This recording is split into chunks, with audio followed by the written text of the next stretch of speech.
बिस्मिल्लाहिर्रहमानिर्रहीम। अस्सलाम वालेकुम नाज़रीन, आप देख रहे हैं प्रोग्राम द लास्ट आवर। मैं हूँ यासिर रशीद और स्टूडियो मेरे साथ मौजूद है सीनियर तजज़ियाकार राना मोहम्मद अजीम साहब।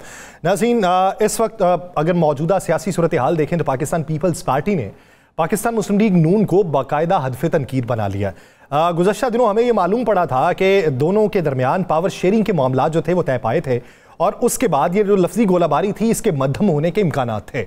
लेकिन आज के दिन अगर बिलावल भुट्टो जरदारी साहब ने बाकायदा तौर पे पाकिस्तान मुस्लिम लीग नून को तनकीद का निशाना बनाया हो तो उससे ये तासुर मिलता है बादियों नज़र में कि पाकिस्तान मुस्लिम लीग नून ने पावर शेयरिंग के मामले के ऊपर पाकिस्तान पीपल्स पार्टी के साथ किए गए 8 फरवरी के मुआहदे के बाद अभी तक उसको हतमी शक्ल जो है वो नहीं दी और अमली जामा नहीं पहुंचाया। और इस वक्त जो बिलावल भुट्टो जरदारी साहब ने गुफ्तगू की है, उन्होंने कहा कि जब पाकिस्तान तहरीक इंसाफ की दौरे हुकूमत थी और उस वक्त बानी PTI जो थे वो उस वक्त वज़ीर आज़म थे, हमने एक लॉन्ग मार्च किया था और लॉन्ग मार्च के नतीजे में पेट्रोल की कीमत को कम किया गया था, जिसको बताया गया था बानी PTI की तरफ से कि ये इनकी वजह से हमने मईशत को नुकसान पहुंचाया है। उन्होंने कहा ना तो इस वक्त लॉन्ग मार्च है, ना कोई अदम एतमाद है, ना कोई तहरीक है, लेकिन इस सब के बावजूद आपके जो इकदाम हैं वो हमें किस तरफ को लेके जाएंगे। फिर उन्होंने ये भी बात की कि अगर वफाकी हुकूमत सस्ती बिजली फराहम कर सकती है तो सोलर जाए भाड़ में, हमें सोलर लगाने की और सोलर पे पैसा खर्च करने की जरूरत ही नहीं है,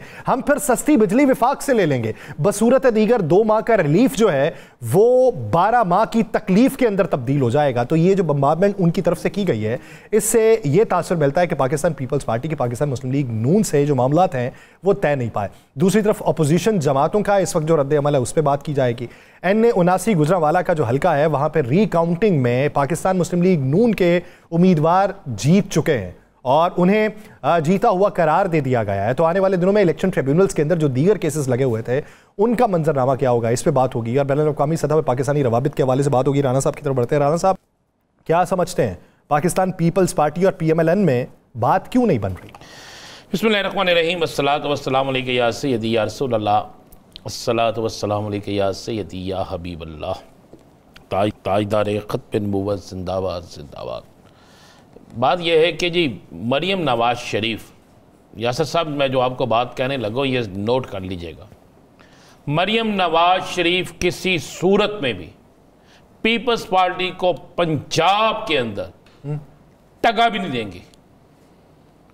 आप तो पावर शेयरिंग की बात कर रहे हैं ना, 1 टका भी नहीं देंगी, चाहे उन्हें वफाक की तरफ से 20 हदायतनामे जारी हों।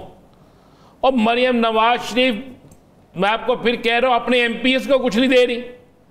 MPs के बहुत से मामला ऐसे हैं जिन पर उन्हें नो लिफ्ट का बोर्ड लगा दिया गया है। आपको याद होगा एक वक्त होता था, चौधरी परवेज लाई था वजीर आला पंजाब, तो चौधरी परवेज लाई का जो 6 club road 7 club road 7 club road था वो बड़ा होता था MPA से, MNA से, लोग मिलने आते थे, काम करवाने आते थे। तो आप मुझे जाके तो दिखाएं, आप मुझे वहाँ पे गुरश तो दिखाएं। मरियम साहबा की पंजाब असम्बली में आमद के मौके पर मुझे कोई रास्ते में कोई MPA दिखाए जो उनके लिए खड़ा फाइल लेके खड़ा हो। तो भाई जब अपने MPA ये कह रहे हैं कि हमारे साथ ये हो रहा है, आपको नहीं पता कि पंजाब असम्बली में कितने MPs ने एक सेक्रेटरी के खिलाफ रेजोल्यूशन पेश की थी, याद है आपको जी? तो आप वो मुस्लिम लीग नून के थे, वो कोई जमात इस्लामी के तो नहीं थे, वो किसी और जमात के तो नहीं थे। और पहले वो याराना भी काफी हुआ करता था उनके साथ, सारा कुछ था जी, सारा कुछ था, याराना भी था और खाना पीना भी था। तो बात यह है कि हुई ना, उसके बाद आप मुझे ये सिंपल सी एक चीज बता दें, मैं आपको लिख के देता हूँ, बता कहते हैं मैं आपको लिख के देता हूँ पीपल्स पार्टी को कुछ नहीं मिलेगा। क्यों? अच्छा पीपल्स पार्टी को मिले भी क्यों, मुझे बताए ना जरा, क्यों मिले पीपल्स पार्टी को? पीपल्स पार्टी के MP है कितने? नहीं तो विफाक में जो इत्तेहाद, यार जो मिल गया उन्हें, मुझे जो मिल गया वो क्या पीपल्स पार्टी की तवक्कुआत से ज्यादा नहीं है? गवर्नर पंजाब पीपल्स पार्टी का, सदर पीपल्स पार्टी का, डिप्टी स्पीकर पीपल्स पार्टी का, एक और गवर्नर पीपल्स पार्टी का, एक वजीर आला पीपल्स पार्टी का, एक और वजीर आला पीपल्स पार्टी का। होर की लेना जे होरा मुझे ने मुझे बताया ना लेना क्या और इसके अलावा है क्या था? किसको नहीं पता किसके कितने वोट थे, किसको नहीं पता किसकी क्या पोजीशन थी। दोनों तरफ एक जैसी वजारतें हैं, ये ना घबराएं कि एक जैसी वजारतें नहीं हैं। एक में एक के बाल के अगर आप जरा उनको उनमें उनकी रेशो देखेंगे ना तो पीपल्स पार्टी आगे है, अगर आप रेशो देख लेना ज़रा, इनके पास पंजाब और वज़ीर आज़म है, उनके पास सदर भी है, उनके पास सिंध भी है, उनके पास बलोचिस्तान भी है, उनके पास पंजाब का गवर्नर भी है, उनके पास KPK का गवर्नर भी है, तो ज़्यादा किसके पास हुई? तो पूरी विफाकी कैबिनेट सर, पूरी विफाकी कैबिनेट है कि को इख्तियार ऊंजी जिमें तुम दोपहरी मन पकौड़े खुआने का वादा किया सी।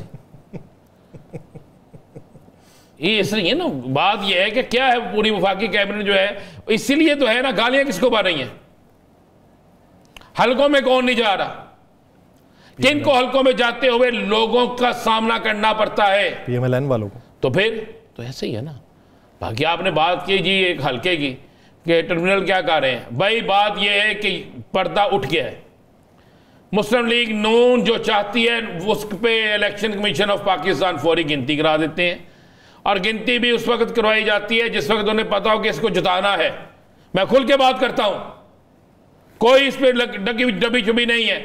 जब पहले वो जीते थे सान विरक साहब, तो क्या गलत जीते थे? अगर गलत जीते थे, गलत गिनती की थी आरोज ने, तो उस आरोज को मुअत्तल करे, उस आरोज को मुअत्तल करे, उस पर FIR दर्ज करे कि क्यों तुमने पहले गलत की थी। अगर अब गलत की है तो इसका मतलब है फिर चोर और चौकीदार आपस में मिल गए। 4 हल्के आपने जो है उस पर कर दिए, 4 या 5 हल्कों पे एक एक और हल्के। वैसे ही आप ले लें यार, कहते हैं ये इस तरह नहीं इस तरह होना है, पता है आपको किसी तरीके से हो सकता नहीं। इस तरह 2/3 अक्सरियत हो जाएगी? कभी नहीं होगी। इस तरह नफरत की 6/3 अक्सरियत होगी, 2/3 नहीं, 6/3 अक्सरियत होगी नफरत की, अवाम की नफरत की, जो 28 तारीख को इनको मिली है, जो आगे मिलने वाली है, जिसका इन्हें सामना करना है, जिसकी वजह से ये हलकों में नहीं जाते, अपने डेरे नहीं खोलते, अपने लोगों के पास नहीं जाते। ये है सारी। किसको नहीं पता? यासर साहब आप बाइट से चल के अंदर आए हैं, यहां पे बैठे हैं, अब आपके चेहरे पे किसी और का चेहरा लगाकर, आवाज भी किसी और की लगाकर लगा दिया जाए तो कितने दिन चल सकेगा? ये सारी 2 नंबरी हो रही है। इनको भी पता है, जीतने वाले को भी पता है, हारने वाले को भी पता है, कुछ नहीं होता। क्या होगा? वो 1 सीट लेकर 3 सीटें पहले ली हैं, 4 सीटें ले ली, 4 सीटें और ले लें, 8 सीटें ले लें, उसके बाद बिजली सस्ती हो जाएगी? आप बताएं ना मुझे।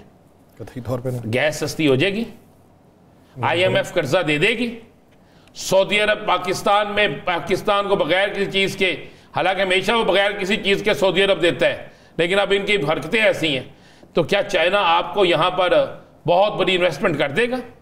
क्या इस मुल्क से दहशतगर्दी ख़त्म हो जाएगी?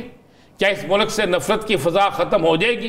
क्या इनको ताहयात वजारत उज़्मा, वजारत आला रहेगी इनके पास? अगर तो 8 सीटें लेने से ये सारी चीज़ें हो जाती हैं तो PTI को चाहिए सारी सीटें इनको दे दें, ताकि मुल्क में खुशहाली तो आ जाए ना। मुल्क जो है वो बदहाली की बजाय खुशहाली की तरफ आ जाए। लाहौर के वाक़या का पता, शादरे का वाक़या का आपको? जी सर।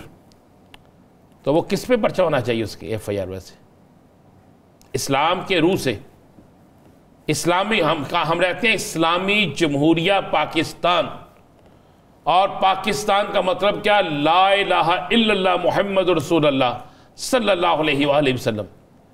तो जिस मुल्क के हुक्मरानों के होते हुए भूख से, बिजली के बिलों से लोग अपने बच्चों को देना शुरू कर दें, आना शुरू कर दें, तो फिर वह क्या होगा? उसका जिम्मेदार कौन होगा?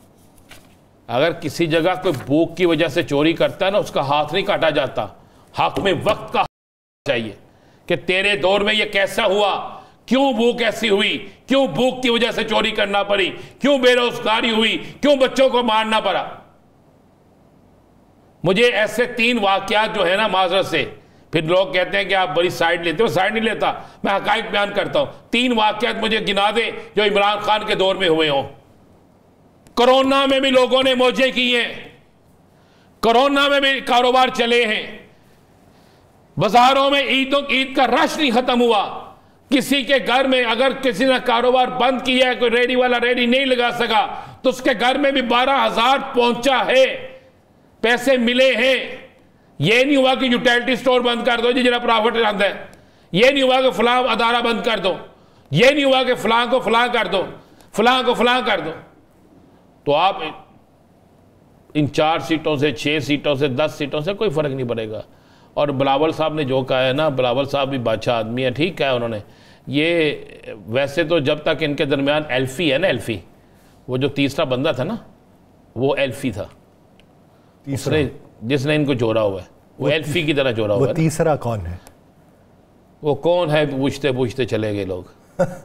ठीक है, ठीक है। तो वो कौन है जो है ना, उसने बड़ा सख्ती से जोड़ा हुआ है।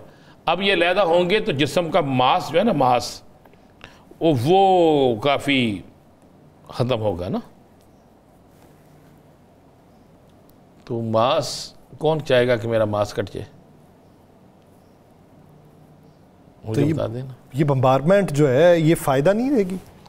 किसको देगी फ़ायदा? पीपल्स पार्टी को कोई फ़ायदा नहीं है। लोग साहब अब कौन सी आप कौम की, आप देखें, अब लोग जान चुके हैं।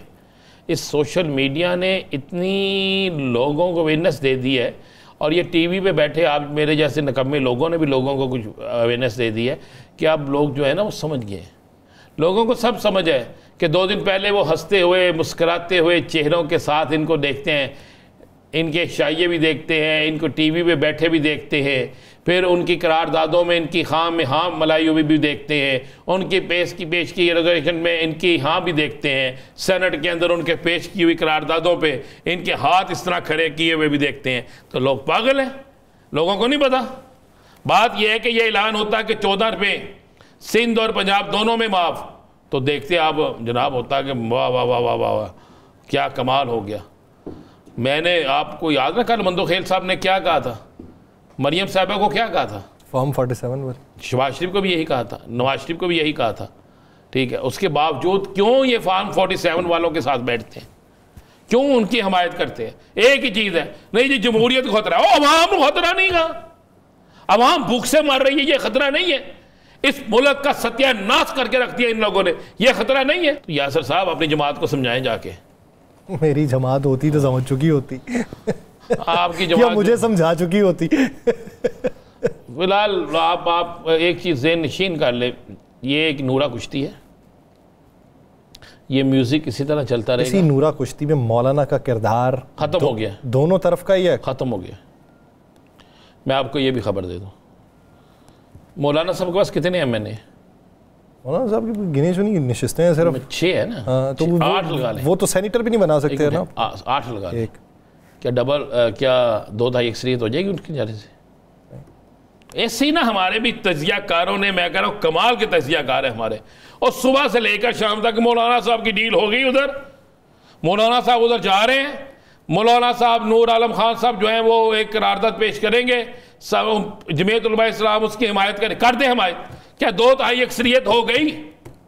नहीं होती तो फिर क्या रह गया? आज क्या खुद नहीं कहा आजम नज़ीर तारड़ साहब ने, आईनी तरमीम नहीं हो सकती? हम कोई सरप्राइज कानून साजी नहीं करेंगे, उसने ये भी कहा आईनी तरमीम नहीं हो सकती।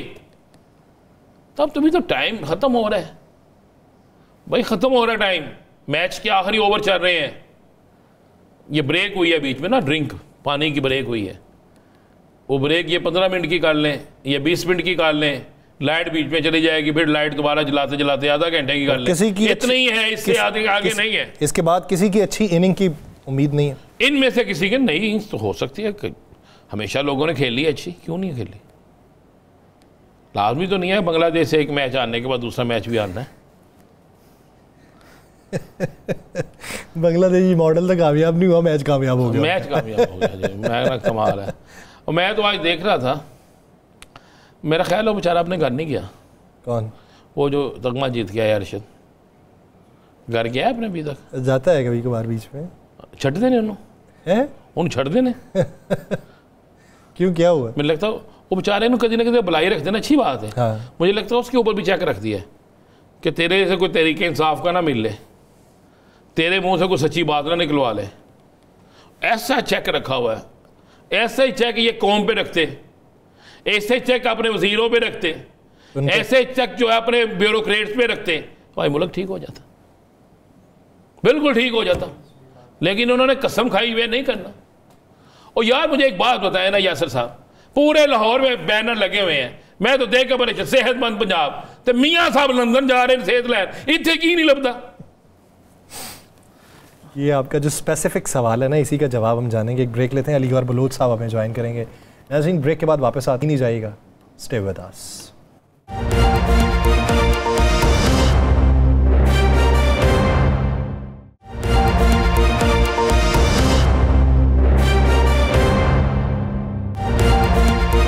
ब्रेक के बाद खुशामदीद नाज़रीन। मौजूदा सियासी मंजरनामे पे कि जिसमें इत्तेहादी जमातों के दरमियान रिफ्ट ज़्यादा नज़र आती है, यानी वो पॉइंट आउट करते हैं अपोजिशन को, लेकिन उनकी आपसी जो ताल्लुकदारी है वो ख़राब होती क्यों दिखाई देती है, और फिर कुछ अरसे बाद कोई ऐसी खबर का आ जाना जिससे मज़ीद केओस पैदा होता हुआ दिखाई दे। इस पर बात करेंगे। पाकिस्तान मुस्लिम लीग नून के रहनुमा अली गौहर बलोच साहब ने हमें ज्वाइन किया। अली गौहर बलोच साहब बहुत शुक्रिया आपके वक्त का। अली गौहर बलोच साहब पहला सवाल तो वो अभी ब्रेक से पहले बात हो रही थी, राना साहब कह रहे थे कि पूरे लाहौर में सेहतमंद पंजाब के जो है बैनर्स आवेज़ा हैं, लेकिन ये मियाँ साहब इलाज की घर से फिर बरतानिया ही जाएंगे, तो क्या पाकिस्तान में या पंजाब में ऐसी सहूलत नहीं बन सकी अभी तक कि मियाँ साहब को इतना खर्चा ना करना पड़े? बिस्मिल्लाहिर्रहमानिर्रहीम। देखिए, बुनियादी तौर पर बात यह है कि इसमें तो कोई शक नहीं है कि पंजाब में बड़े आला हॉस्पिटल्स हैं। आपको पता है कि जिस तरह से FIC है, उसके अलावा हर तकरीबन डिवीजन में हार्ट के बहुत बड़े बड़े हॉस्पिटल्स, और ना सिर्फ नए हॉस्पिटल तामीर हुए बल्कि रिहेबिलिटेशन का काम भी हुआ हॉस्पिटल्स का PMLN के तमाम अदवार में, और अभी वो मिशन जारी है। और ख़ास तौर पर जो लिवर सेंटर है, आपने देखा कि वो एक शहबाज शरीफ साहब जब चीफ मिनिस्टर थे तो वो एक शाहकार था, अगरचे उसको भी जब PTI की हुकूमत आई तो आपने देखा कि किस तरह से उसको हैंडल किया गया और किस तरह से उस प्रोजेक्ट को जो है वो ख़राब करने की कोशिश की गई। लेकिन आपके इल्म में है कि मियाँ साहब ने जब अपना बाईपास ऑपरेशन करवाया था, आपको याद होगा तो उस वक्त उनकी कॉम्प्लिकेशंस आई थी। एक फैक्टर है, और जो उनके हार्ट के मुआलिज हैं वो जाहिर है उधर है, वो उनका ऑपरेट उधर से हुआ था और वो उनका कॉम्प्लिकेटेड केस था जिस वजह से उनकी सर्जरी उधर से हुई थी। यही वजह है कि अब जो मतलब है कि उनके वो अपने जो चेकअप्स हैं वो उन डॉक्टर्स के पास करवाने के लिए जाते हैं। और आपके इल्म में है कि हमारे मुल्क के बेशुमार लोग ऐसे हैं जो वो तो अपना जाहिर है अगर मुखय्यर हजरात हैं तो वो देख लेते हैं कि कहीं से अगर वो समझते हैं कि अच्छे डॉक्टर्स हैं तो उधर चले जाते हैं। तो मियाँ साहब के तो जाहिर है वहाँ पर शुरू से ही वो अपना इलाज जो है वो वहाँ से करवा रहे हैं, उनके डॉक्टर्स और कंसल्टेंट उधर हैं, तो उस वजह से वो उधर जाते हैं। मेरा ख्याल है ये तो कोई ऐसी तज्जुब वाली बात नहीं। बेशक कोई तज्जुब वाली बात नहीं, होनी भी नहीं चाहिए जी। मियाँ साहब को जाना ही उधर चाहिए और रहना भी उधर चाहिए मियाँ साहब को, ताकि इलाज उनका मुस्तकिल होता रहे, इसमें तो कोई शक नहीं। हम तो इतराज़ नहीं करते। मैं तो वैसे ही एक बैनर लगे हुए थे सेहतमंद पंजाब, घर से बाहर निकला तो मैंने सोचा सेहतमंद पंजाब। अगर आप राना साहब अगर आप सेहत की सहूलियात की बात करें तो इसमें तो मतलब है, मैं समझता हूँ कि मैं एक सियासी कारकुन हूँ, अगर कोई मुखालिफ पार्टी भी कोई अच्छा काम करे और अल्लाह उन्हें तौफीक दे कि वो कोई मुल्क के लिए करें, यकीन करें सेहत कार्ड के नाम के ऊपर सेहत कार्ड नवाज शरीफ साहब ने शुरू किया था, लेकिन इन्होंने सेहत कार्ड के नाम के ऊपर अरबों रुपया पाकिस्तान का खर्च किया पंजाब का, और मोस्टली वो पैसा आप अपने तौर पर भी चेक करें तो वो प्राइवेट हॉस्पिटल में वो मतलब है कि वो खुर्द बुर्द की नजर हो गया। और वो मतलब जाहिर है मेरी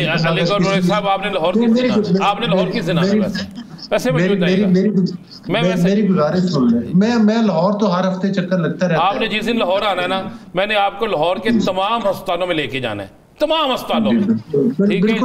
और मैं आपके साथ जाना है और मैंने जाके आपसे पूछना है कैमरे की नजर से कि ये मुझे बता दें कि सेहतमंद पंजाब है या एक एक बेड पे 8-8 अफराद वाला पंजाब है, और ये मुझे बता दीजिएगा कि लोगों को रुलते देखी हाल, लोगों को रुलते क्या हाल है।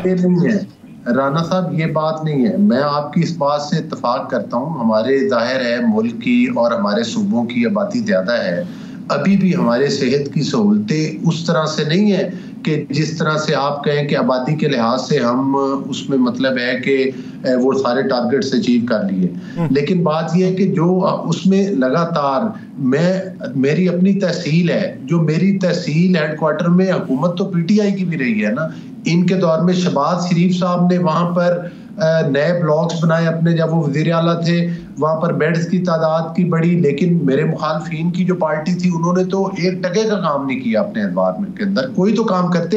इनका तो नारा ही सेहत का था, इनका तो नारा ही तालीम का था।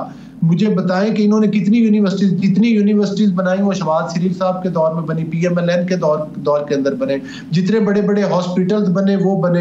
हाँ, ये आज आके क्रेडिट शौकत खानम का जरूर लेते हैं, लेकिन उसके और प्राइवेट सेक्टर में मैं ये नहीं कहता कि उन्होंने गलत काम किया, अच्छा काम किया, लेकिन मैं कहता हूँ कि प्राइवेट सेक्टर में तो बहुत सारे लोगों ने बड़े बड़े चैरिटी प्रोग्राम किए हैं, बड़े बड़े हॉस्पिटल्स हैं जो काम कर रहे हैं, और वो बेचारे जो जिन लोगों ने वो काम किए उन्होंने तो सियासत में आकर अपने उस चैरिटी के काम को कैश भी नहीं करवाया, और वो फीस बिल्ला किए। ये तो हर जगह तमगा सजाते हैं कि जी हमने शौकत खानम हॉस्पिटल बनाया है। हम ये कहते हैं कि हमारे साथ हॉस्पिटल में चलें, हम बताएंगे कि इनके एतवार में तो एक स्पिरिट की वो नहीं मिलती थी कि इंजेक्शन लगाना पड़ जाए, इंसुलिन खत्म होगी, अद्वियात की कीमतें इनके एतवार में डबल हो गई थी। आज फिर से देख लें कि हॉस्पिटल में अद्वियात की फरमानी हो गई है, रिहेबिलिटेशन का काम शुरू हो गया है, बेड्स की तादाद बढ़ रही है, नए हॉस्पिटल बनाने की प्लानिंग हो रही है, मोबाइल हॉस्पिटल के जरिए यकीन करें हमारे हल्के में वो रोज कहीं ना कहीं वो वैन पहुंची होती है कि किसी न किसी गांव में, तो लोगों के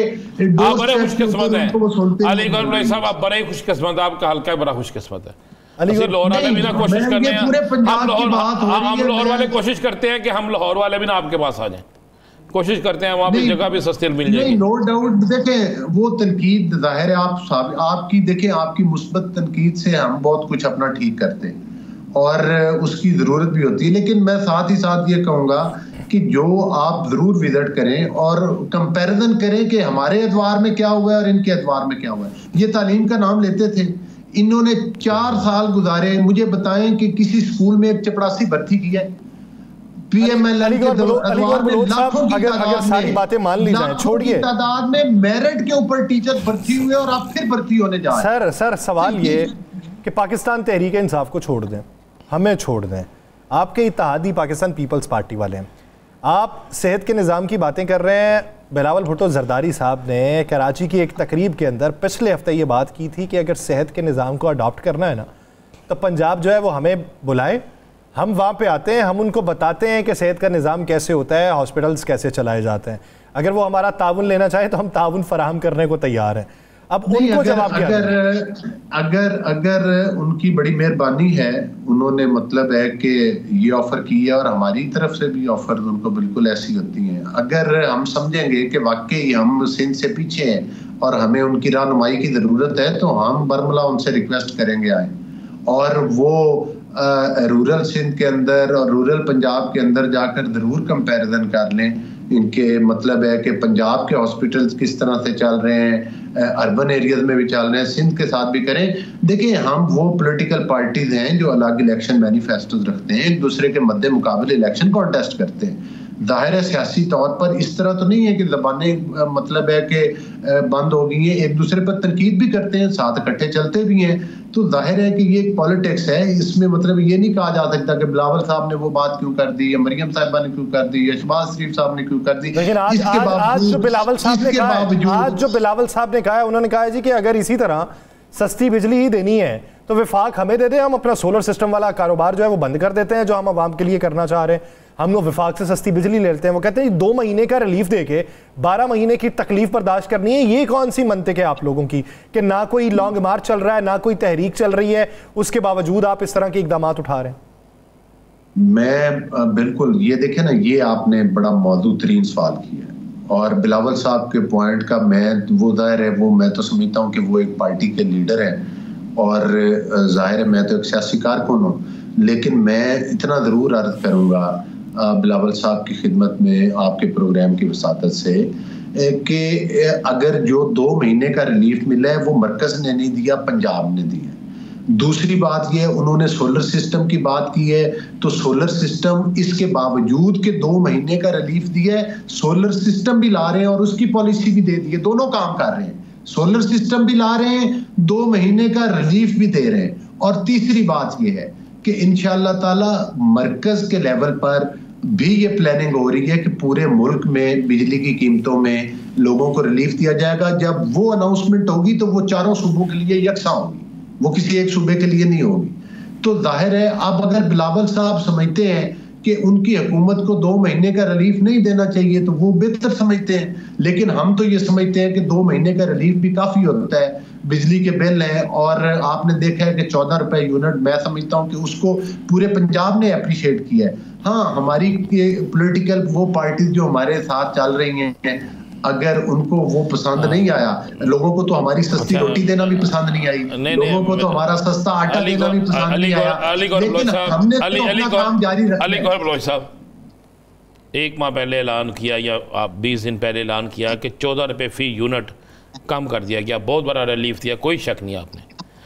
फिर आप लोगों ने एक इश्तिहार भी जारी कर दिया कि 14 रुपये फी यूनिट अदायगी हुकूमत पंजाब की जानिब से है, अगर आपके बिल में वो रकम आ गई है तो अगले महीने काट दी जाएगी। ऐसा हुआ है कभी जब आपने सारा कुछ कर दिया? आपको पता है ये जो बिल आ गया उसमें लग के आए 14 रुपये? नहीं, देखिए, हाँ, बेशुमार जो बिल है, जाहिर है हर घर का अपना मीटर है और एक एक घर में 2-2, 3-3 मीटर भी राना साहब लगे हुए हैं, ये भी आपको सर जी आज की इसके बावजूद अगर किसी को किसी जगह पर इतने इदारे, हम लोग रोज में और आप मतलब एक आम शहरी की हैसियत से हम अपने घरों के बिल नहीं ठीक करवाते, भेजते नहीं लोगों को कि जनाब ये तो पिछले महीने का बिल लग के आ गया। अगर ये ऐलान किया तो मैं अप्रिशिएट करता हूँ इस ऐलान को हुकूमत पंजाब को कि उन्होंने कहा कि अगर लग के भी आ गया तो अगले महीने में काटते हैं।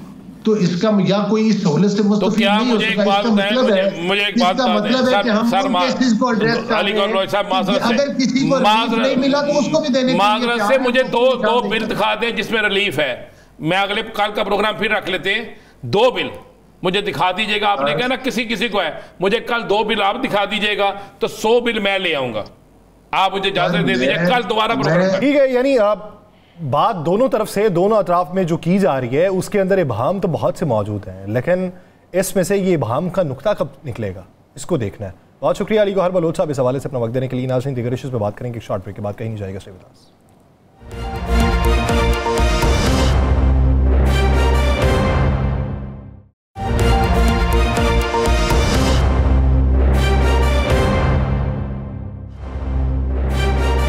ब्रेक के बाद खुशामदीद नाज़रीन, इस मंजरनामे में कहाँ पर सियासत का वो नुक्ता आगाज़ होगा कि जिस पे तमाम जमातें जो हैं वो एक मेज़ के ऊपर बैठ सकती हैं। अभी पिछले दिनों में सेनेट के फ्लोर के ऊपर जो बातें हुई थी उसको लेके ये हुआ कि शायद कोई अहम बैठक होगी, क्योंकि अभी सियासी और अस्करी क़यादत की कोयटा के अंदर एक अहम बैठक हुई है। अब बेशुमार ऐसे लोग हैं जो ये चाहते हैं कि इस मौके के ऊपर तमाम जमातों को एक मेज़ के ऊपर बैठाया जाए। राना साहब, आपको लगता है कि वो मरहला है कि जिसमें एक नुक्ते के ऊपर मरकूज़ होकर सियासी मामलात को अलग रखते हुए यहाँ से इब्तदा हो सकती है? देखें, ये इब्तदा होनी चाहिए थी। मैंने पहले दिन भी कहा था, यासर याद है, हमने अपने प्रोग्राम में कहा था जी। लेकिन इसकी बेनिफिशरी जो हो गया ना, इसका जो सबसे पहले पहल करनी होगी वो हुकूमत को करनी होगी। लेकिन हुकूमत मुझे दूर दूर तक इसकी पहल करती नज़र नहीं आती। सुबह उठते हैं तो आप भी टीवी लगा के देखते होंगे तो आगे कोई ना कोई हुकूमती तर्जमान बैठा होता है और उसने अपनी मुखालिफ सियासी जमात को सिर्फ हरफ़े तनकीद बनाना होता है और कुछ नहीं करना होता।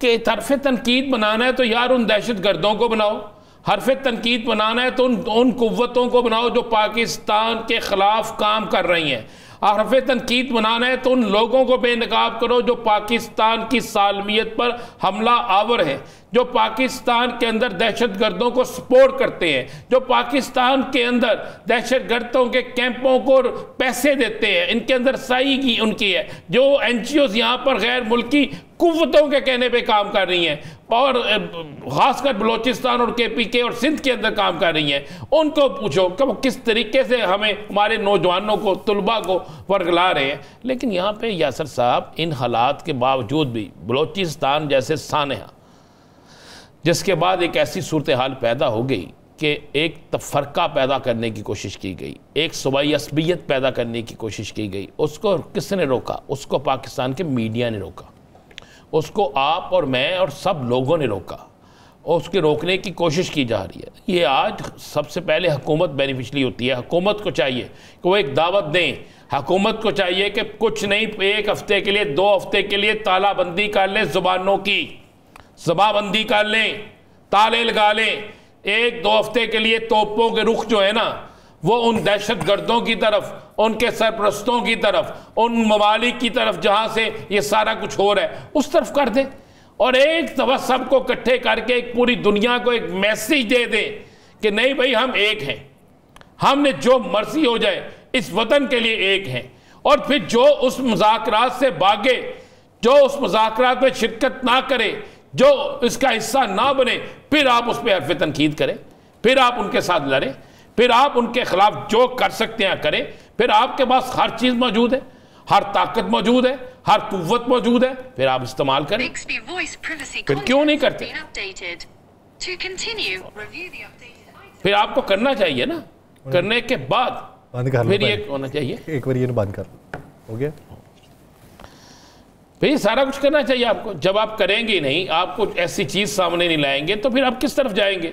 ऑल पार्टी कॉन्फ्रेंस अब तक हो जानी चाहिए थी, अब तक इसे अनाउंस कर देना चाहिए था कि पीके के बलोचिस्तान दोनों के अंदर होने वाली दहशतगर्दियों के हवाले से बहुत से वाक़े ऐसे हैं जो नोटेड नहीं होते, बहुत से वाक़े ऐसे हैं जो हम बयान नहीं कर सकते, लेकिन उसे ख़त्म तो कर सकते हैं ना, उनके खात्मे में अपना रोल तो अदा कर सकते हैं ना, तो करना चाहिए। यासिर साहब क्यों नहीं करते? मुझे बता, आप ही मुझे बता दो, आपने कोई एक ऐसा दिन देखा है जिस दिन आपने ये टीवी पे देखा हो कि आज सियासी मुखालफिन के अलावा कोई दहशत गर्दों के खिलाफ बात हो रही है? आपने मुझे बता दो, देखा कोई आप? हमारे यहाँ तो यहाँ पर भी उसके ताने बाने जोड़े जाते हैं, तो बस वो क्या करें ना, फिर यही तो एक प्रॉब्लम है कि आप अगर फैसला करके आए हैं कि नहीं करना तो भी ठीक है, फिर आप फैसला कर लें, आपको फिर इसका भुगतना पड़ेगा।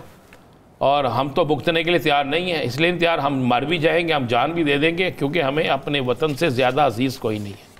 हमारे उस कौम के वो सबाई, वो शोहदा जो सरहदों में पहरा देते हैं, जो इन दहशत गर्दों का मुकाबला करें, हमें तो उनसे आगे कोई नहीं है, हमें कोई सियासी जमात, कोई सियासतदान उनसे आगे नहीं है।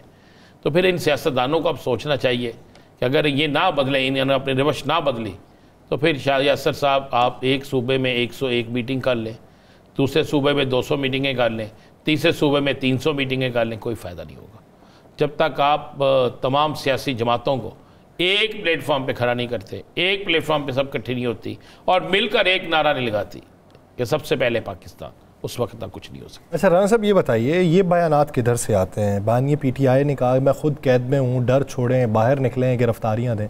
आज अदालत के अंदर उन्होंने, उनसे जब ये सवाल पूछा गया तो उन्होंने कहा जी मैं क्यों कहूँगा भाई, वो बाहर आएंगे तो पकड़े जाएंगे, तो मैं उनको क्यों कहूँगा कि रुपोशी ख़त्म करें। तो ये वाले बयानात किधर से आते हैं? जो भेजते हैं उनसे पूछें, जो भेजते हैं उनसे पूछें। मैं कई दफ़ा हंसता हूँ, कई ऐसे बयान आते हैं, मैंने वहाँ पे गए हुए 5, 6, 7, 8, 10 रिपोर्टर से पूछता हूँ कि यार ये बयान हुआ, उन्हें ये मेरे कान तक आवाज़ नहीं आई, ये मैं तो रिपोर्ट नहीं की। तब अगर मैंने अगले से पूछा, उसने कहा यार मैंने भी रिपोर्ट नहीं किया। एक और से पूछा, उसने कहा मैंने भी रिपोर्ट नहीं किया। मैं कहा यार आप में से किसी ने रिपोर्ट नहीं किया, तो रिपोर्ट किया किसने है? फिर आता कहाँ से है? कौन इसको लाता है? कौन इसको करता है? किस तरीके से होता है? और मैं होता क्या है, बयान आता है एक, उसको बहुत से लोग अपनी मर्जी से फिर आगे ट्रीट करते हैं। अच्छा, शायर ने शायरी कर दी है, अब तशरीह अपनी मर्जी से, तशरीह अपनी मर्जी से करनी है। तो बहुत से लोग ऐसा करते हैं। बात यह है कि बहुत जल्द आपको बहुत सी चीज़ें क्लियर होती नजर आएंगी। चल किस हद तक क्लियर हो सकती हैं, इसी पे बात करेंगे। Opposition leader Punjab assembly Malik Ahmad Khan Bhachar साहब ने हमें ज्वाइन किया है। मलिक साहब बहुत शुक्रिया आपके वक्त का। मलिक अहमद खान साहब, बात हो रही है कि बानिए PTI से मंसूब एक बयान है कि मैं खुद कैद में हूँ, बाकी रहनुमा भी डर छोड़ें, बाहर निकलें और गिरफ्तारियाँ दें। ये उनसे मंसूब बयान है, तरदीद करेंगे, तायीद करेंगे? जी बिस्मिल्लाहिर्रहमानिर्रहीम, अस्सलाम वालेकुम जी गिलानी साहब एंड राना साहब। यासिर रशीद है जी। गिलानी साहब तो शादरे में पकड़े नहीं गए अभी, वो आपके यासिर गिलानी है, ये हमारे यासिर रशीद है। अच्छा सर, मैं एक अर्ज करूं, वो जिस तरह मैं भी राना साहब की बात सुन रहा था जी, यासिर साहब के बात की जो है ना, वो अपनी मर्जी से बाहर आके, चूंकि वो अंदर है तो इसमें किसी हद तक सदाकत भी होती है। देखिए, गिरफ्तारी तो अब छोटी सी बात रह गई है पाकिस्तान तहरीक इंसाफ के किसी भी ओहदेदार के लिए या किसी भी स्टेक होल्डर के लिए या किसी भी वर्कर के लिए। इसमें तो आप कर सकते हैं कि फलां ने ज्यादा तकलीफ उठाई है और फलां ने कम उठाई है, बट तकलीफ हर किसी ने उठाई है। और जो आज खान साहब के साथ पाकिस्तान तहरीके इंसाफ के साथ खड़े हैं वो तकलीफ उठा के ही खड़े हैं, इसमें तो कोई शक नहीं है। राणा साहब ये वैसे वो दौर आ चुका है कि हर एक से तहफ़्फ़ुज़ात इस हद तक हो चुके हैं कि एक दूसरे के बारे में उसकी इंटेंशंस को भी देखते हुए उसका यानी उसका इत्तेहाद भी देखते हुए इसी सोच में होता है यार किसी ना किसी दिन ये मुझे कटा देगा। ये क्यों है? इसकी वजह है कि किसी को भी किसी पे यकीन नहीं है, ये मुनाफकत भी है और ये अपने अंदर का भी डर है कि मैं ये कर चुका हूँ, मेरे साथ हो ना जाए। अच्छा, इसलिए ये दोनों चीज़ें हैं। क्या आज किसी को किसी पे यकीन है? किसी पे किसी को दिखा दे। यानी जब से हुकूमत बनी, जब से इत्तेहाद बना, उसके बाद तो कई बार ऐसी बात हुई, उन्होंने कहा जी कि होता रहा। मुझे एक बात बताएं, लोगों ने कहा कि मौलाना फजलुर रहमान साहब के ही साथी ने कहा कि हम फैसला कर चुके हैं किसी सूरत में हुकूमत का साथ नहीं देंगे, यही कहा ना। बातें चली कि ये मौलाना साहब ने कहा कि मुझे 2 दे दें सीटें, नहीं तो मेरा उधर मामला तय है। किसकी बात पे यकीन करेंगे? नूर आलम को रात को मैंने सुना, उनकी गुफ्तगू सुनी सारी, वो तो इस तरह लगता है कि जैसे पार्टी से हट के वो बात ही नहीं कर रहे, लेकिन वो बात ही सारी हुकूमत के कर रहे होते हैं। तो इसलिए अब बेतमादी की फ़ज़ा इस कदर ज़्यादा हो चुकी है कि आप सोच भी नहीं सकते, आपके तस्वर में भी नहीं है।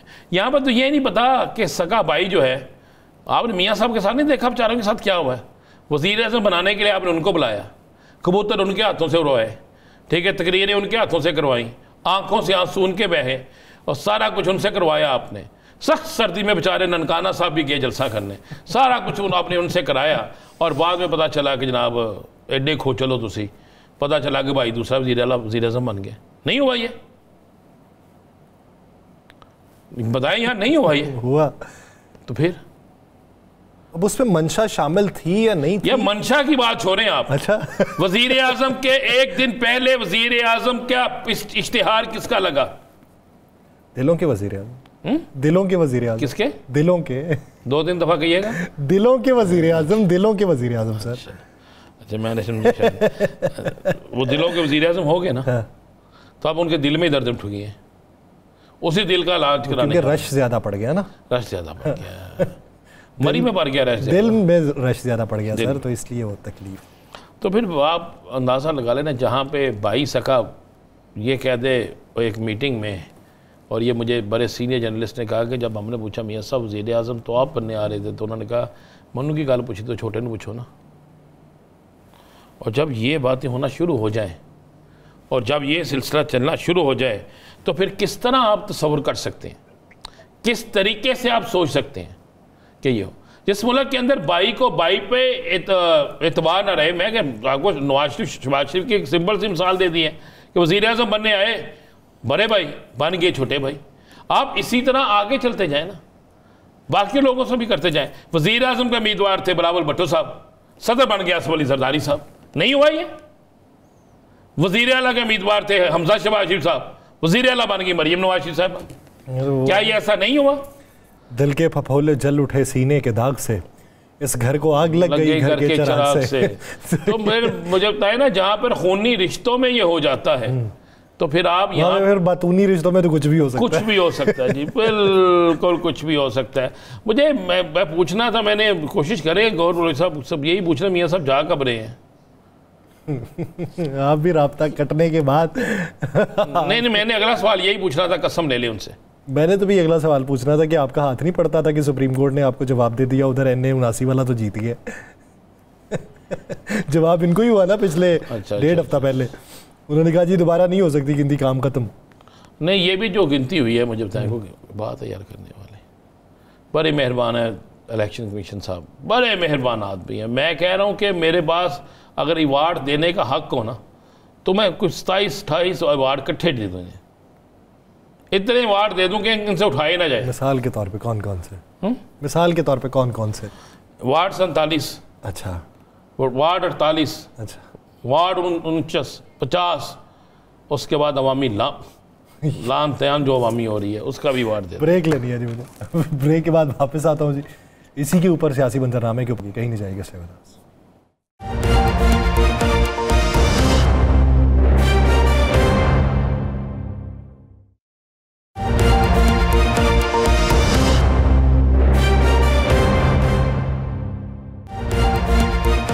ब्रेक के बाद खुशामदीद नाज़रीन, जो इख्तलाफात पाकिस्तान तहरीक इंसाफ के पंजाब और केपी में हैं उसके हवाले से साबिक सदर ममलिकत आरिफ अलवी साहब को मैदान में उतारा हुआ है, तो वो किस हद तक वो तंजीम साजी जो है या उनको इकट्ठा रखने में कामयाब रहेंगे? राना साहब, क्या समझ आती है खैबर पख्तूनख्वा से कोई PTI में अच्छी वाइब्स आ रही? मेरी एक बात हुई है वहाँ, अच्छा, और उन लोगों से जो ज़िम्मेदारान हैं उन्होंने कहा जी हम आपस में लड़ें जो मर्जी। आप एक बात से निश्चिन कर लें कि इमरान खान के नाम पर हम एक हैं, हम इमरान खान के साथ हैं। ना हम कोई ऐसा काम करेंगे जो खान साहब के ख़िलाफ़ होगा, बल्कि मुझे एक ने तो यहाँ तक कहा, उसने कहा बात यह है कि अगर इस सूबे से परवेज़ खटक, महमूद खान और बहुत से बड़े बड़े नाम जो हैं उनका सफाया हो सकता है इस वजह से कि वो इमरान खान के ख़िलाफ़ किए थे, तो फिर बाकी तो किसी जगह किसी चीज़ पे किसी पोजीशन में है ही नहीं। और मेरी इत्तला ये है कि कल जुमे के रोज़ ना कोई वहाँ पर एक बैठक हो रही है और उसमें कुछ मामला तय होने की उम्मीद है, क्योंकि आज भी जो कबीना का इजलास हुआ है उसमें भी कहा गया है कि इन तमाम चीज़ों को हमें ख़त्म करना है और इन तमाम चीज़ों को जो है इख्तलाफात को ख़त्म करना, और ये इमरान खान साहब की तरफ से भी इनको हदायत आ चुकी है। तो मेरा ख़्याल है ज़ाती तौर पे ख़त्म हो जाएंगे। अगर नहीं ख़त्म होंगे तो सियासी जमातों में ये छोटे मोटे इख्तलाफात चलते रहते हैं। इन इख्तलाफात से मसलन क्या मियाँ जवेल लतीफ़ के बोलने से मुस्लिम लीग नून को फ़र्क पड़ गया? एक वक्त में राना सनाउल्लाह साहब बोलते थे मुस्लिम लीग नून को फ़र्क पड़ गया। किस टाइम ख्वाजा साद रफ़ीक साहब को भी जोश आता है, क्या मुस्लिम लीग नून को फ़र्क पड़ गया? पीपल्स पार्टी के अंदर से कल मंदो खेल साहब जो बातें कर रहे थे, क्या पीपल्स पार्टी को फ़र्क पड़ गया? चांडियो साहब किस टाइम बोल पड़ते हैं, क्या पीपल्स पार्टी को फ़र्क पड़ गया? MQ के अंदर से किस टाइम फ़ारूक सत्तार साहब जोश खताबत में बड़ा कुछ कह जाते हैं, मुस्तफ़ा कमाल साहब बड़ा कुछ कह जाते हैं, क्या फ़र्क पड़ गया? ये सियासी जमातें जो होती हैं ना, अगर आप इन्हें ये समझें कि ये बिल्कुल एक कागज़ की तरह है, हल्का सा हाथ लगाया तो फट गया या कोई चीज़ हो गई, ऐसा नहीं हो सकता। मलिक अहमद खान साहब हमें दोबारा ज्वाइन करें। अहमद खान बुचर साहब, बात हो रही है सर कि फ़र्क क्या पड़ता है पार्टी के अंदरूनी इख्तलाफात से? आरिफ अलवी साहब मुतहर्रिक है, क्या वजूहात हैं कि पार्टी के अंदर अंदरूनी इख्तलाफात रोज़ बरोज़ बढ़ते चले जाते हैं? लेकिन इस सब के बावजूद, मैं कल भी ये बात कर रहा था शौकत यूसुफ़ज़ई साहब से, कि आपके अंदरूनी इख्तलाफात के बावजूद भी कारकुन जो है वो पार्टी के साथ और बानी के साथ इंटैक्ट है। तो ये आप लोगों का कसूर नहीं है कि वो आप लोगों को बीच में कहीं मैटर ही नहीं करता? देखिए जी, बात यह है कि मैं अर्ज़ करूं कि सबसे पहली बात तो ये है कि अंदरूनी इख्तलाफात जो हैं वो हर बड़ी पार्टी में होते हैं। तो उसमें ये है कि मैं नहीं समझता कि कोई वो इस किस्म के इख्तलाफात हैं कि अल्लाह माफ़ करे, एक जो एड्रेस होता है एक प्लेटफॉर्म पे, कमेटी है वहाँ पे एड्रेस हो जाते हैं, फिर आखिर में बानी PTI के पास जाते हैं तो मामलात वो ठीक हो जाते हैं, और हर बड़ी पार्टी में होता है। और मैं पहले ये जो हम डिस्कनेक्ट हुए इससे पहले मैं यही अर्ज़ कर रहा था कि जो पाकिस्तान तहरीक इंसाफ के हालात हैं वो कोई नॉर्मल हालात नहीं है, पहली बात। दूसरी बात ये है कि जो आप ये बात कह रहे हैं कारकुन, देखिए कारकुन हमेशा जिस जमात का कारकुन होता है वो अपने लीडर को मैटर करते हैं। अब जो हालात हैं, जिस तरह खान साहब कुर्बानी दे रहे हैं, वो आप बिल्कुल ठीक कह रहे हैं कि हमें भी जो वोट मिला है वो सिर्फ इस शक्ल में मिला है कि खान साहब की रिहाई के लिए, और इस दफ़ा पाकिस्तान तहरीक इंसाफ के वर्कर्स की, कारकुन की कोई और मुतालबा नहीं था, कोई और उनकी परफॉर्मेंस पे नहीं था, कुछ भी नहीं था। जो वोट मिला MNAs MPs जितने भी आज हम असेंबलियों में हैं, इसमें कोई शक नहीं कि खान साहब की रिहाई के लिए वोट मिले हैं। अब जो हालात हैं, देखें इस वक्त पाकिस्तान तहरीक इंसाफ आप देखें तो इस मखसूस हालात में इंटैक्ट है। आप 2002 में अगर आप जाएं और अगर 2002 में आप देखें कि मुस्लिम लीग नून के जब इस्टेब्लिशमेंट खिलाफ थी तो उनको सिर्फ 17 सीटें मिली थी। तो 97 में आप देखें कि उनको कितनी सीट्स मिली थी, पीपल्स पार्टी को, उनको भी 17-18 सीट मिली थी। इस वक्त इन सारे हालात के बावजूद Pakistan Tehreek Insaf single largest party है इस वक्त। तो मैं ये समझता हूँ कि ये कोई ऐसा नहीं है कि आप इसको ये कह लें कि हमारी पार्टी में इख्तलाफ है तो खुदा न खास्ता कोई पार्टी पे असर पड़ेगा।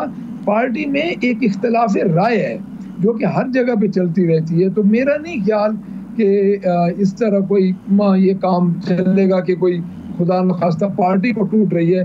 आप देख लें, मैं अर्ज करूं कि पंजाब में हमारे 107 MPs हैं, एक मेंबर भी नहीं टूटा पंजाब में।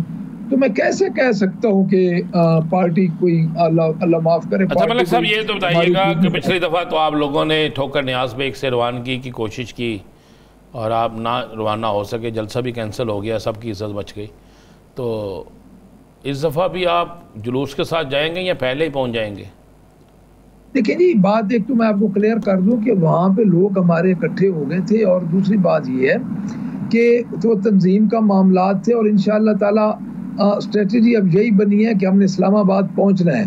कोर कमेटी में और जितनी सीनियर लीडरशिप है वो जिस तरह ही पॉलिसी बनाएंगे, क्योंकि हमारे दो प्रॉब्लम्स हैं। एक प्रॉब्लम ये है कि हमें पंजाब हुकूमत की फस्तायत से बचना है। असल में ये बात है जी कि हम अपने प्लान को ओपनली नहीं कर सकते। वैसे मैं आपको ये बात बता दूं कि बहुत बड़ी मूवमेंट हुई थी 22 वाले जलसे के लिए, लोग पहुंच गए थे, और इधर से भी लोग लाहौर से भी निकले हैं, हमारे कई MPs उधर पहुंच भी गए हैं, ट्वीट्स भी हुई हैं, बंदे पहुंचे हैं और इधर से निकल रहे थे लोग। आप खुद अंदाजा लगा लें कि 100 कारकुन तो थाने सुंदर में उसी वक्त पकड़े गए थे जब उधर उन्होंने रोका था, कुछ 4-5 गाड़ियां जिसमें औरतें भी थी।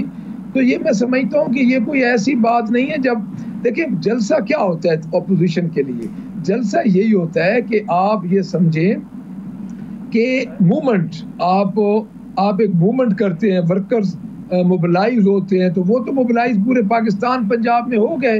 आपने देखा सवाबी पे भी हो गए, 22 को भी हो गया, अब 8 को भी होंगे। तो यही चाहिए होता है अपोजिशन जमातों को। और हमारा तो वैसे भी वर्कर जो इतना मोबिलाइजेशन में है कि थोड़ी सी इन्होंने की थी सवाबी वाले जलसे में कि इन्होंने थोड़ा सा एक रास्ता दिया, तो आप देखें 40 से 50 हज़ार वर्कर तो सवाबी पहुंच गया था। तो मेरा नहीं ख्याल कि इन बातों से कोई फर्क पड़ेगा। और अगर देखें जी, ये कहते हैं ना कि पाकिस्तान तहरीक इंसाफ टूट चुकी है, तो ये करने देना जलसा, इनको लग समझ जाएगी। मलिक साहब अब कहा जाता है कि अगर फर्ज कर लें आप किसी मजबूरी की वजह से या किसी भी मंतक की वजह से 8 का जलसा मनसूख करते हैं ना, तो उसके बाद फर्क पड़ेगा, और वो पड़ेगा कारकुनान के जहनों के ऊपर। देखिए जी, हमारा वर्कर बड़ी अच्छी तरह ये समझ चुका है। मैं एक बात यासिर साहब आपको बता दूं, हमारा वर्कर बड़ी अच्छी तरह समझ चुका है कि हालात क्या हैं। अब आप खुद देख रहे हैं कि हमारा सदर जो था लाहौर का और हमारा MPA भी है, उसको पकड़ लिया जो किसी मुकदमे में, किसी जमानत में भी नहीं था। वो जब जलसा मनसूख हुआ है तो जो उधर लोग को आ जा रहे थे उनको वो बताने गया कि जलसा मनसूख हो गया, तो उसको अकेला बंदा था, उसको पकड़ के ले गए। आज दिन तक कोई नहीं पता, उसका रिमांड किसी पर्चे में डाल दिया है, 2 तारीख तक उसका रिमांड है। देखिए हर किसी को पता है कि पाकिस्तान तहरीक इंसाफ इस वक्त कहाँ खड़ी है। मैं आपको एक अर्ज कर दूं, जब भी इन्होंने थोड़ा सा लीनियर व्यू लिया तो इनको समझ लग जाएगी। इनको पता है कि वो जिस तरह कहते हैं ना कि पंजाबी दे विच वो एक बनी हुई है मिसाल कि फलां की गर्दन पे उसका हाथ है। इनको पता है कि पाकिस्तान की अवाम की का जो हाथ है ना, वो इन जो सो कॉल्ड 47 फॉर्म की गवर्नमेंट आई है उसकी गर्दन पे है, और ये किसी वक्त भी पाकिस्तान की अवाम इनकी गर्दन दबोच देगी। अच्छा सोना जी, बड़े मियाँ साहब पाकिस्तान से जा रहे हैं, तो क्या आपकी वज़ीर आला भी साथ जा रही हैं? देखिए राना साहब, आप मुझसे बेहतर जानते हैं, पुराने माशाल्लाह जर्नलिस्ट हैं। मियाँ साहब किस लिए आए थे? मियाँ साहब आए थे प्राइम मिनिस्टर बनने के लिए। उनको जो प्रोटोकॉल मिला वो एज ए प्राइम मिनिस्टर मिला था कि प्राइम मिनिस्टर वो होंगे, और जब वो आए तो फिर आप बतदरीज हालात ख़राब होते गए, तो फिर उनकी बेटी को बना दिया गया, मरियम नवाज को चीफ मिनिस्टर। तो मियाँ साहब के अंदर वो चीज़ तो है कि मेरे साथ धोखा हुआ है, और अब हालात भी बतदरीज ख़राब हो रहे हैं, इनसे हालात तो काबू नहीं किए जा रहे। महंगाई है, लाकानूनियत है। आप खुद देख लें, आपको शायद पता होगा कि वो जो कच्चे वाले जो इधर इन्होंने एलीट फोर्सेस भेजी, उन्होंने इनकार कर दिया कच्चे में दाखिल होने से। आज जो हमारे साथ वाक़या हुआ, उमर अयूब साहब और हमारी आज तारीख थी, जाई साहब नहीं थे उधर, जाई साहब को पता ही नहीं था कहाँ चले गए। पहले पता चला जी 10:30 बजे जाई साहब आएंगे, हालांकि वो बड़े पंक्चुअल जाई थे। यानी बेयकीनी की कैफियत है। मलिक अहमद खान साहब, माजरत चाहता हूँ, वक्त खत्म हो, यकीनी की कैफियत है जिसकी वजह से हर कोई जो है वो वापसी का रास्ता या राह फरार इख्तियार करना चाहता है। बहुत शुक्रिया नाज़रीन, आपसे मुलाकात होगी कल। प्रोग्राम का वक्त खत्म हो जाता है। मुझे और राना साहब को दीजिए इजाज़त। अपना बहुत सा ख्याल रखिएगा। अल्लाह ने की बात।